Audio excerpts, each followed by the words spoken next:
Chris Garman, retomando a nossa conversa no segmento anterior. Gostaria de ouvir, inclusive, sua opinião, Chris. Agora, eu não me lembro de um processo político brasileiro, que é um processo político eleitoral já, embora a eleição seja só daqui a um ano, com uma influência tão forte de fatores geopolíticos como a gente vê hoje. Eu estou colocando ênfase nos fatores geopolíticos, porque não é simplesmente uma corrente política brasileira pedindo ajuda a Washington para resolver os seus problemas aqui com a justiça. É muito mais do que isso. É a superpotência dizendo para o Brasil: esse processo aí que está acabando com a condenação, na condenação do Jair Bolsonaro, para nós é inaceitável. Que tipo de desdobramentos você antecipa? Não, você tem toda a razão, William. É um julgamento com conotações e uma camada geopolítica importante que está em jogo. Né? Não, o governo do presidente Trump deixou claro que a imposição das tarifas de 50% provém de um diagnóstico político. Né? Não só que o ex-presidente Jair Bolsonaro está sendo perseguido politicamente pelos tribunais no Brasil, mas igualmente importante que toda a ação do Supremo Tribunal Federal tem agido para poder coibir liberdade de expressão. Né? E isso também ficou claro na declaração do porta-voz da Casa Branca, da porta-voz da Casa Branca hoje, onde ela deixou claro que o governo Trump vai defender a democracia onde está sendo ameaçada globalmente. Então veja, William, que não é só uma questão assim bilateral com os Estados Unidos e Brasil, mas é até uma luta sobre o que significa defender a democracia. Nós temos a direita aqui no Brasil argumentando que esse julgamento é injusto, politicamente enviesado e um ato de censura contra o principal líder de oposição no país. 40% da população brasileira concorda com esse diagnóstico. As pesquisas mostram que 40% concordam que o julgamento é injusto. E temos o governo Trump, que está numa pauta global, argumentando que quem está sendo perseguido, né, pelo establishment progressista, socialista, comunista em vários países, é a direita, né, em vários países, que está sendo o seu direito de liberdade de expressão minada por uma regulação excessiva das redes. Então, o interessante é que a própria definição do que é ser democrático está tendo um embate político, não só no Brasil, mas também pelo governo Trump, tentando defender a direita globalmente. E, assim, é claro que a grande pergunta é, o que pode vir da Casa Branca em termos de medidas mais punitivas ao Brasil na medida que o ex-presidente é condenado. E também vamos lembrar que o governo Lula também quer enviar um outro projeto de lei para regulamentar as redes, que também não vai ser bem visto na Casa Branca como outro ato, não é, de restrição de liberdade de expressão. E aqui, claramente, a extensão da lei Magnitsky para outros ministros do Supremo que votam pela condenação parece provável. O bicho pega mesmo no critério de cumprimento da lei Magnitsky. E se, de fato, instituições financeiras que detêm contas em moeda local, reais, com integrantes nessa lista, podem ser multados. E todo mundo reconhece que o Banco Brasil pode ser alvo de sanções ou multas do governo americano. Acho que o próprio Lorival Santana CNN reportou que o Tesouro americano está resistindo a uma interpretação expansiva da lei, mas, em última instância, ao meu ver, é uma decisão política da Casa Branca e temo eu que podemos ter uma sanção, sim, ou alguma multa sobre instituições financeiras locais que transitam em moedas com integrantes que estão nessa lista de objeto da lei Magnitsky. Então, a pergunta e a preocupação que eu tenho, William, é que se vier medidas mais duras da aplicabilidade da lei Magnitsky, ou talvez outras tarifas que possam vir, será que o governo brasileiro fica com uma fala dura e não reage com retaliação contra os Estados Unidos? Eu acho que o risco que o governo brasileiro possa tomar uma medida retaliatória depois de uma nova medida do governo americano é razoável. Né? Eu acho que isso é algo que está no jogo, porque também para o governo Lula não retaliar e não reagir em nada a medidas que vêm, talvez seja difícil para esse governo ter essa disciplina. Jussara, essa é uma terrível questão a ser abordada. O que o governo está pensando do que vai acontecer? Olha, William, o governo está preparado para novas sanções. Eu acho que a fala hoje da porta-voz da Casa Branca surpreendeu um pouco, porque ela fala de, além de sanções econômicas, ela fala também de usar poderio militar.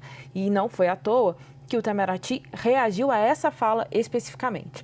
Mas nos últimos dias tem conversado bastante no Itamaraty, com o Palácio do Planalto, e o que me dizem é que eles sabem o seguinte: olha, a gente sabe que após o julgamento e a possível condenação de Bolsonaro, deve vir mais sanções. Tanto as econômicas, eles estão atuando, dizem estar atuando para tentar evitar pelo menos as sanções na área econômica, mas estão certo que medidas podem escalar contra ministros do Supremo Tribunal Federal, inclusive ampliação para parentes dos ministros da Corte. Então, o governo está de olho nisso. Mas, faz questão, inclusive, de dizer o seguinte: olha, a gente na área comercial, a gente vai estar dando sinais que está disposto a negociar. Mas a questão da soberania, o julgamento de Jair Bolsonaro não entra na questão. E a avaliação do governo aqui é que esse caso, esse impasse, essa crise com os Estados Unidos não vai passar. É preciso manter ali o sangue frio, porque a avaliação deles é que essa instabilidade, essa crise vai se estender pelo menos até as eleições do próximo ano. Então, a avaliação é essa. O Palácio do Planalto está preparado, sim, para o pior cenário. O que me chama a atenção foi essa reação do Itamaraty hoje à declaração da porta-voz da Casa Branca, justamente porque ela cita a questão do uso da força, eventual uso da força para reagir a questões aqui, segundo ela, para defender a liberdade de expressão. E essa é um posicionamento diferente do que o governo vinha adotando até aqui, mas cito que a questão de mencionar o uso da força militar, isso aí chamou a atenção. No mais, o governo está preparado para sanções, mais medidas econômicas e também por mais medidas contra ministros e outras autoridades. Davi, se a gente olha essas questões envolvidas, sobretudo a aplicação da Lei Magnitsky, a gente tem uma zona cinzenta criada em parte pelo próprio ministro Flávio Dino. Quando ele diz o sistema financeiro brasileiro não tem nada a ver com isso. E vocês são obrigados a cumprir aqui o que aqui tem que ser cumprido.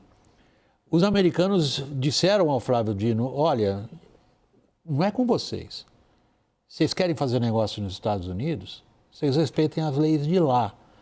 Então, se vocês têm prestado serviços a pessoas que nós estamos sancionando aqui nos Estados Unidos, vocês serão sancionados juntos. Como é que sai dessa? Pois é, eu acho que nesse ponto o ministro Flávio Dino está objetivamente errado, né? Porque não se trata de fazer a lei americana viger no território nacional. O operador pode escolher tomar uma sanção, né? Agora, o que está em jogo, me parece, é que nenhuma instituição financeira é obrigada a prestar serviço a quem quer que seja, né? Ninguém é obrigado, nenhum banco é obrigado a ter fulano Beltrano como correntista, nenhum cartão de crédito é obrigado a ter um cliente, né? Então, não me parece que seja um caso de aplicação da lei dentro, um efeito direto da lei dentro do Brasil, né? Talvez um outro modo de pensar, a questão fosse o seguinte, né? Um importador de madeira brasileira dizer: não importo madeira de origem ilegal, né? Ah, mas se você não fizer isso, você vai ser sancionado no Brasil, né? Não faria sentido esse debate, porque é justamente um ônus econômico para fomentar um determinado tipo de atividade. Tudo bem, algum vai dizer: tá, mas o fundamento de proteção à natureza num caso é válido, no outro não. Mas aí nós estamos no campo da discussão da legitimidade última do tomador de decisão. Mas o órgão competente para dirimir isso é a Justiça dos Estados Unidos, né? Então eu acho que o ministro Dino se jogou num tema de uma maneira um pouco apaixonada, compreensível, de certa forma, pela defesa em relação ao que se vem sofrendo no Brasil, mas não me parece que o que ele decidiu tem conexão direta com o que está em jogo. Este soft power, esse poder de impor custo econômico para desincentivar determinadas condutas, ela é generalizada, né? E é a primeira vez, então, que ela é colocada sob esse aspecto. Caio, olha só como que o New York Times hoje manchetou a questão brasileira. Novo símbolo da direita brasileira é a bandeira americana. Que impacto político isso vai ter? William, você questionou bastante a Jussara aí sobre posição do governo. E agora eu questionei vocês a posição da direita. Não, ali a questão da bandeira na manifestação aqui, ela reforça uma estratégia do governo Lula, que vem dando resultado de popularidade para o governo, não sou eu dizendo, são as pesquisas dizendo, todas as pesquisas dizendo, que todo esse episódio de Magnitsky, de condenação de Bolsonaro, ele tira o governo Lula das cordas. A bandeira, a própria direita, Malafaia falou que foi um erro. Malafaia falou que essa bandeira foi ridícula. Foi na frente dele. Ou seja, tem tudo que está acontecendo do ponto de vista de tensionamento com os Estados Unidos, de tensionamento com o trumpismo, aliado à condenação do Bolsonaro, dos réus ali da conspiração golpista, elas têm ajudado o governo a criar um discurso, a traçar novamente a linha de democratas. Claro que isso aí tem mil nuances possíveis, mas é uma linha que o Lula usou na campanha de 22 e foi vitorioso, tirando um governo incumbente do cargo. Então, soma a bandeira dos Estados Unidos, soma com a tensão com o trumpismo, como que o governo espera a Magnitsky. O governo só reforça a tese dele e a estratégia eleitoral dele de partir para 2022, tendo o discurso da soberania, o discurso da defesa nacional contra o inimigo externo, que a esquerda adora, né, e consegue surfar bem numa onda como está surfando até agora. Então, a bandeira dos Estados Unidos na Avenida Paulista, utilizada, que foi criticada pela própria direita, ela reforça a tese e a linha que o governo Lula está adotando num discurso de soberania rumo à campanha à reeleição. Chris, por último, que eu estou encerrando esse segmento, vocês se dirigiram ao público de vocês hoje, vocês que são nossos parceiros de conteúdo no site do WW, Chris Eurasia, dizendo que a oposição, ao argumentar que uma anistia pacificaria o país, na verdade, ela está sendo, os fatos estão contradizendo a oposição. Mas o processo contra o ex-presidente deve aprofundar ainda mais as divisões no eleitorado. O que isso significa para 2026? Olha, eu acho o que a gente estava querendo comunicar, né, e a gente escuta isso. A direita argumenta que a anistia pode pacificar o país e, eu diria, o lado progressista argumenta que a condenação do presidente Bolsonaro também pode. Nenhum nem outro. Né? O que esse julgamento vai fazer é recrudescer as visões de cada lado. Né? A direita mais conservadora, 40% da população enxerga isso como injusto, sai desse ato com descrédito judiciário ainda maior, né? Mesmo que você tenha quase 50% acreditando que o julgamento do presidente é justo, então eu diria uma maioria pequena a favor da condenação do presidente. Mas, no final do dia, William, eu não vejo esse julgamento, mesmo que seja histórico, mesmo que seja dramático, que mude o jogo para o ano que vem. As visões na opinião pública já estão razoavelmente recrudescidas.